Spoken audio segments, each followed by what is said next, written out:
রাজনীতির মঞ্চের পর এবার ওয়াজ মাহফিলের মঞ্চে বৈষম্য বিরোধী ছাত্র আন্দোলনের আহ্বায়ক হাসনাত আব্দুল্লাহ। সেখানে তাকে আলোচনা করতে দেখা গেছে। সম্প্রতি সামাজিক যোগাযোগ মাধ্যমে একটি ভিডিও ছড়িয়ে পড়েছে।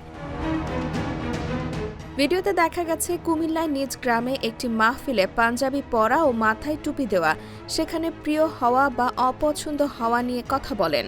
কারো কাছে প্রিয় অপ্রিয় না হওয়া নিয়ে না ভেবে ইসলাম বা ধর্ম কি পছন্দ করে সেভাবে চলতে বলেন।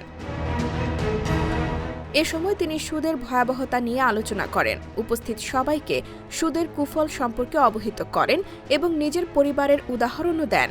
পাশাপাশি তিনি মাহফিলে আগতদের সুদ না খাওয়ার শপথ করান। এরপর ওই মাহফিলে উপস্থিত থাকা সবাইকে সামাজিক ঋণ প্রদানকে সহজ করার আশ্বাস দেন, ইসলামিক জীবনযাপন নিয়ে আলোচনা করেন, সামাজিক সমস্যা সমাধানের আশ্বাস দেন। সুদ বা পত্তন নামে যে ব্যবসা তার এলাকায় প্রচলিত আছে সেটা না খাওয়ার শপথ করান। IBTV USA, new York.